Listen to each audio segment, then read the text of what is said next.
자, 교과 외 추가 질문 첫 번째요. 일단 얘는 우리가 소설을 읽게 되면 우리의 뇌 발전에 도움을 준다는 거야. 일단 내 세부적으로 조금만 더 설명을 드리면 우리가 어떤 글 속에 감각적 표현을 읽게 되면 그 뇌에 있는 감각기관이 같이 활성화가 되고 그 비유적인 표현도 마찬가지예요. 그 비유와 관련되어진 뇌의 부위가 활성화되어지고 그리고 또 마지막으로 그 소설 속에 등장하는 인물들 사이에 관계가 있을 거 아니야. 그런 관계들도 우리 실제 생활에서의 인간관계에 도움을 준다가 되고요. 그리고 미리 이제 중요한 단어는 아니지만 그래도 등장하는 게 픽션이 원래 허구라는 뜻인데 얘도 소설이라는 뜻이에요. 그 다음에 novel 원래 소설이죠. 그 다음에 narrative는 서사, 설명. 근데 이것도 이야기라는 뜻이 있고요. 그 다음에 literature는 문학이지. 어쨌든 요 네 가지가 다 소설, 글, 이야기 이런 공통적인 의미로 쓰이기 때문에 굳이 구별할 필요 없고 각각의 스펠링만 알아주신 상태에서 얘네가 나오면 다 맞는 거구나. 이렇게 일단 정리하시고 들어갈게요.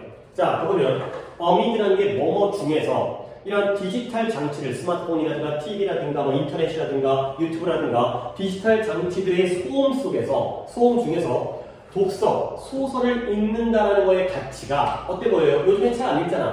그 가치가 outdated가 구식인 것처럼 보인다는 거야. 옛날 사람이야 책 읽었지. 요즘에는 다 영상으로 해결하잖아. 근데 그러나 신경과학이 뉴로사이언스가 뭘 제공하냐면 이 소설에 대한 새로운 지지와 응원을 제공해 주는 거야. 우리는 소설을 읽어야 된다. 이런 뒷받침을 제공해 주죠. 자, 그러면 좀 더 이제 근거가 있어야 되니까 뇌를 스캔해 봤어요. 두뇌 스캔이 정밀 사진, 뇌를 스캔해 봤더니 이걸 뭘 드러내면 읽는 것의 효과예요. 임팩트가 효과, 영향이지. 근데 뭘 읽냐면 한 세 가지가 나오는데요. Detailed description, 세부적인 묘사. 그 다음에 evocative metaphor, evocative 하면 감정을 불러일으키는 그러한 은유가 되고요. 이런 단어들은 무조건 알고 있어야 돼. 그 다음에 감정적 교육, 세 가지의 병렬, detailed description과 evocative metaphor와 emotional exchange 이런 세 가지를 읽는 것의 효과를 드러낸다는 거야. 뇌의 사진을 찍었더니 이런 것들을 읽으면 어떤 효과가 있구나. 그리고 분석으로 뭐 하면서 보여주면서 뭘 보여주냐면 이런 이야기들, 소설이죠. 아, 스토리가 빠졌는데 스토리도 당연히 소설 속에 들어가야죠. 이런 이야기들이 뇌를 스티뮬레이트, 자극한다는 거야. 심지어 우리가 삶에서 어떻게 행동하는지를 변화시키는 것까지 한다는 거죠. 아, 그러니까 소설을 읽으면 우리의 뇌 부분이 자극되어져서 행동의 방식이 변화되어지는구나. 가 되고요. 그래서 연구자들이 have long known 알아왔대요. 오랫동안 알아왔대요. 근데 뭘 알았냐면 이런 브로카라든가 아니면은 베르니케 이 뇌의 부위예요. 그러니까 우리가 이 사람들의 이름을 딴 고유명사인데 이게 뭔지는 알 필요 없고 뇌의 일부 부위예요. 우리 머릿속에 있는 이와 같은 영역들, 이런 브로카와 베르니케와 같은 영역들이 관련되어져 있다는 걸 오랫동안 알았대요. 근데 무엇과 관련되냐면 우리 뇌가 글로 쓰여진 단어들을 어떻게 해석하는지와 관련이 있다는 걸 오랫동안 알았어요. 근데 그러나 그들은 최근에 발견했어요. 그러니까 이때 대인은 researchers 연구자들이죠. 그러면 이게 내용 문제가 나올 수 있는 게 최근에는 뭘 발견했냐면 이러한 서술, 설명, 내러티브지 소설이에요. 소설이 활성화시켜요. activate. 뭘 활성화시키냐면 많은 다른 뇌의 영역들을 활성화시키는 거야. 그래서 뭐한다? 그 독서를 어떻게 느끼게 만들어요? 생생하고 생기있게, 살아있게 느끼게 만들면서가 되는 거죠. 이 두 문장 보시면 내용 일치구일치구로 나올 가능성이 있는데 연구자들이 원래 알고 있던 건 뭐야? 뭔지 모르겠지만 브로카라는 영역과 베르니케라는 영역은 뇌가 쓰여진 글을 어떻게 해석하는지와 관련되어져 있다는 건 원래 알고 있었던 거야. 근데 최근에 알게 된 사실은 뭐냐면 이렇게 소설을 읽으면 그 소설이 이 브로카와 베르니케 말고도 다른 뇌의 영역들을 활성화시킨다는 걸 알게 된 거예요. 그래서 나아가서 어떻게 돼? 다른 여러 부분들이 활성화되어지다 보니까 그 글을 소설을 읽는 것이 생생하고 살아있는 것처럼 느끼게 만들어주는 그런 결과가 되겠어요. 자, 그래서 이제 예시가 나오는데 감각과 비유와 은유와 관련된 예시들이 나옵니다. 라벤더라든가 시나몬, 계피라든가 아니면 비누와 같은 그러한 단어들, 이런 글이잖아요. 단어들이잖아. 근데 이 단어들이 트리거가 초래하다, 뭔가 유발하다, 자극하다, 자극이 제일 좋겠네요. 뭘 자극하냐면 not only A but also B가 되어 있어요. 그래서 A뿐만 아니라 B를 자극한다는 거예요. 그럼 A는 뭐냐? 당연히 우리가 단어를 읽고 있으니까 언어와 관련되어진 영역을 자극하겠지. 근데 그뿐만 아니라 냄새를 처리하는, 후각을 처리하는 것과 관련된 그 부위까지도 자극을 하는 거예요. 우리는 글을 읽고 있을 뿐이지만 라벤더라는 단어를 읽게 되면 라벤더 향기가, 계피, 그 다음에 비누라는 단어를 읽으면 비누 향기가, 이런 식으로 냄새와 관련되어진 영역까지를 자극하는구나. 이때 도우즈가 가리키는 건 areas가 되겠어요. 그래서 냄새와 관련된 언어 영역뿐만 아니라 냄새와 관련된 영역까지도 자극을 한다. 뭔가 좀 더 실감나게 만들어준다는 거죠. 자, 그래서 스페인의 연구자들이 또 연구를 했어요. 근데 이 연구자들이 뭘 사용했냐면 fMRI라는 MRI랑 비슷한 그러한 사진을 사용하는 스페인 연구자들에 의한 2006년도의 연구가 또 보여줬어요. 문장 구조는 스터디가 주어고요, showed가 동사고요. 그리고 여기까지가 목격 되겠죠. 이렇게 꾸며준 것 같아요. 연구자들인데 fMRI 스캔을 사용하는 연구자들이 뭐 했다? 보여줬어요. 뭘 보여줬느냐? 강력한 냄새와의 association, 관련성을 가지고 있는 단어들. 아까 얘기했던 라벤더 향기, 계피 향기, 비누 향기, 이런 단어들이 활성화시키는데 뭘 활성화시키냐면 1차적인 olfactory cortex라는 단어 정도는 알아야 돼. 후각 피질. 어려운 단어처럼 보이고 독해에서도 주로 아래에 두지만 내신이니까 후각 피질도 뇌 속의 일부분이에요. 그래서 중립적인 단어들과는 달리 후각 피질을 활성화시킨다는 걸 이 연구가 보여줬어요. 자, 그러면 여기서는 이 중립적인 뉴트럴의 의미가 뭐냐면 앞에 있는 건 강력한 냄새와의 관련성이 있는 단어들이죠. 그러면 걔네들이 이러한 후각 피질을, 1차적인 후각 피질을 활성화시키는데 중립적인 단어들은 그렇게 안 한다는 거죠. 중립적이라는 건 냄새와의 관련성이 없는 단어들이 되겠어요. 자, 똑같은 단어라 하더라도 냄새와 관련성이 있으면 후각적인 곳이 자극되어지고 냄새와 관련성이 없으면 상관없고. 그리고 두 번째 이제 비은유가 나옵니다. 은유라는 것도 메타포도 또한 감각적인 영역과 관련되어져 있어요. 그래서 에머리 대학교의 연구자들이 뭘 밝혔냐면 은유는 은인데 이런 질감, 아까는 냄새는 후각이잖아. 텍스트는 질감이기 때문에 촉각이에요. 촉각. 이러한 질감을 포함하는 단어들이야. 은유들이에요. 근데 그 예시가 뭐냐면 그 가수는 벨벳과 같은 목소리를 가지고 있다. 와 같은 은유예요.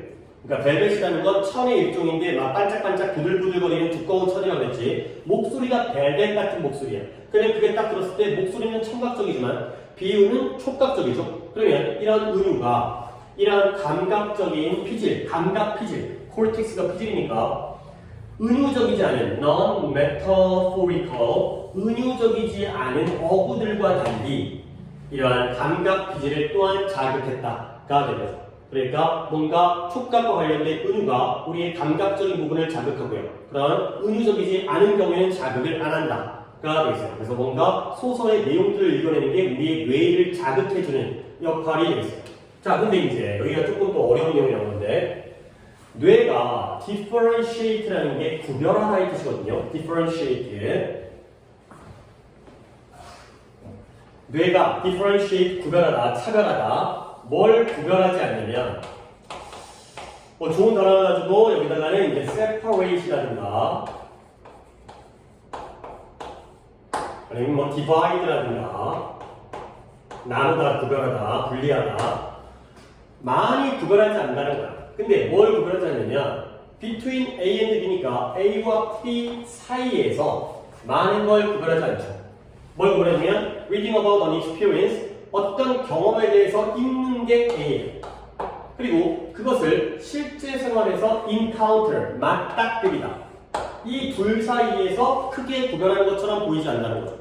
오케이? 뭔 말이에요? 내가 어떤 경험을 책으로 읽는 것과 실제로 그 경험을 내가 실제로 하는 것을 구별하지 않는다는 건 그거나 똑같다는 거예요. 결국 소설 속의 경험을 간접적으로 읽든 내가 직접적으로 경험하든 뇌가 받아들이는 건 같게 받아들인다가 되는 거죠. 그러면 이해를 위해선 이때 이 시 뭘 가리켜요? experience가 되겠어요. 경험을 읽는 것이나 경험을 직접 맞닥뜨리는 것이나 뇌에선 차이가 없다. 되고요. 왜 그러냐면 각각의 경우에 이때 각각의 경우는 A와 B죠. 읽거나 직접 맞닥뜨리거나 그 각각의 경우에 뇌 중에 똑같은 영역이 자극되어지는 거예요. 그거나 똑같다는 거죠. 자, 그래서 이제 연구자 두 명이 이따가 나오는데 첫 번째 케이트 어플리라는 사람은 인지심리학의 교수예요. 얘가 뭘 보여주냐면 독서를 하는 것은 우리 마음속의 현실을 자극해줘요.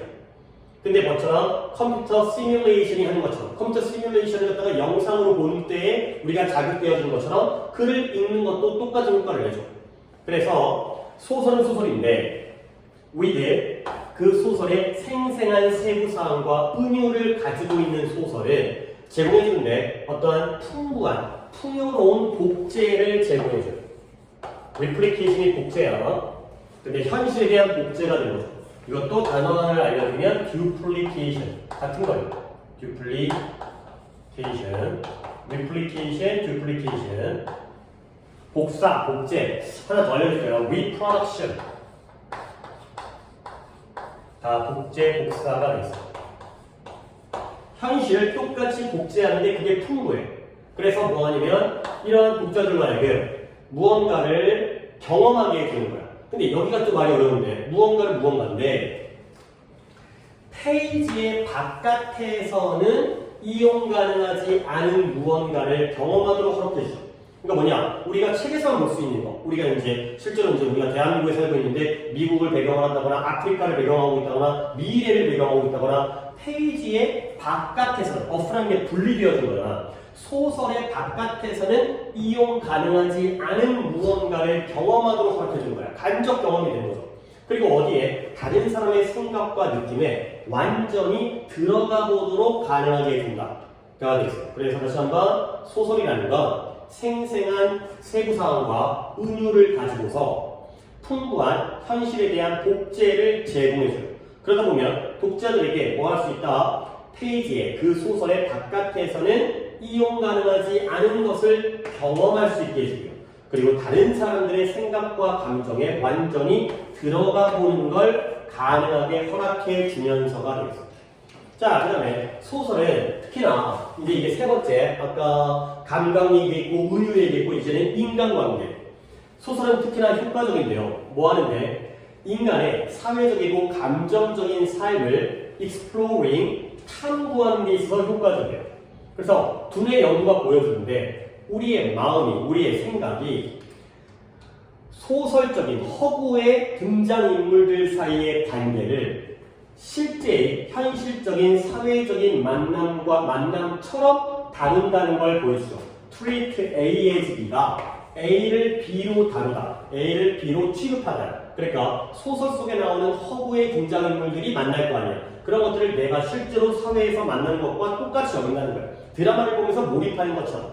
그래서 이제 두 번째 설명이 나오는데요. 심리학자인 레이먼드 머라는 사람이 뭘 또 발견했냐면 우리의 두뇌의 네트워크, 뇌에 있는 연결망이죠. 근데 뭐 하기 위해? 이야기를 이해하기 위해서 사용되어지는 두뇌의 연결망이 오버랩, 겹쳐요. 겹친다는 건 여기랑 여기랑 똑같다는 거야.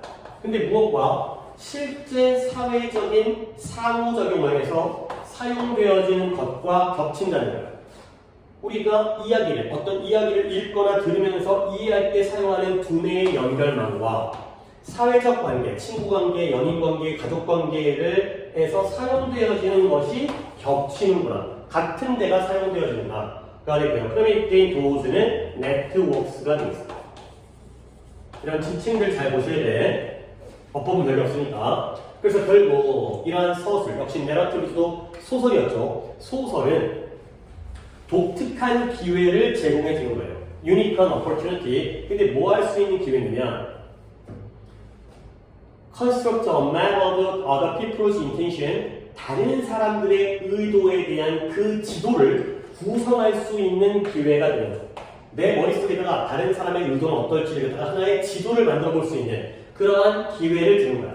근데 왜 그러냐면 제가 원인도 쓰였고요. 우리가 또 병렬이 나오는데 identify with가 동일시하다요. 우리가 동일시하기 때문에. 근데 뭘 동일시하냐면 이런 등장인물들의 열망과 좌절을 동일시해요. 그 사람이 열망하는 것과 그 사람이 좌절하는 걸 나와 똑같이 공감하는 거예요. 동일시. 그리고 숨겨진 동기를 짐작해. 얘가 왜 그랬을까? 그리고 추적하는 거예요. 그들의 만남, 누구와의 만남? 친구나 적을 만나기도 하고요. 이웃과 연인을 만나기도 하죠. 이러한 그들의 만남을 추적하기 때문에 우리가 그런 사람들의 의도 안에 있는 지도를 만들 수 있는 기회를 우리에게 제공해준다. 소설을 읽다 보면 그 사람의 느낌이 동일시되어지고 그 사람의 의도가 추측할 수 있고 그 사람의 만남을 우리가 추적할 수 있기 때문에 identify와 guess와 track의 세 가지의 병렬이 되어 있어요. 그렇기 때문에 우리의 의도에, 그들에 대한 의도의 지도가 만들어지는 거예요. 결국 그것은 소설을 읽는다는 것은 우리의 실생활의 사교적인 기술을 강화시켜줄 수 있는 훈련이 되는 거죠. 소설을 많이 읽다 보면 실제로 직접적인 인간관계가 아니지만 우리의 사회적인 능력이 발전하는 거예요. 그래서 이제 두 명이 나오죠. 어틀이라는 사람과 마라는 사람이 뭘 보고 있냐면 개인들은 개인들인데 어떤 개인들이에요? 이런 소설을 자주 읽는, frequently 자주 읽는 개인들. 주관되죠? read가 동사니까 얘네가 더 잘 이해할 수 있어요. 다른 사람들을 더 잘 이해하고요. 그들과 함께 empathize는 공감하다죠. 공감. 단어 주의해야 될 건 emphasize는 강조하다는 것이 이것과 구별을 해주시면 됩니다. 스펠링 실수하지 않도록 emphasize는 공감하다, emphasize는 강조하다가 되겠습니다. 자, 그래서 마지막 결국 훌륭한 문학작품, 리터러처도 소설이죠. 훌륭한 문학작품을 읽는 것은 enlarge라는 게 크게 해주는 거라고 했지 확대시켜주고요, 개선시켜줘요. 우리를 인간 존재로서 더 크고 더 좋게 만들어주죠. 그리고 두뇌 과학이 보여주는데 이러한 주장이, 클레임이 주장인데 바로 앞에 있는 소설을 읽는 것이, 문학작품을, 좋은 작품을 읽는 것이 우리의 인간으로서 우리가 발전되어지고 확대되어진다는 그 주장이 우리가 생각했던 것보다 더 진짜라는 걸 뇌과학이 보여준다. 까지가 되겠습니다. 소설을 읽으면 좋다는 건데 그런 것들의 예시가 감각적인 것, 은유적인 것, 그 다음에 인간관계적인 것 그런 것들로 머릿속에 정리하시면 되겠습니다.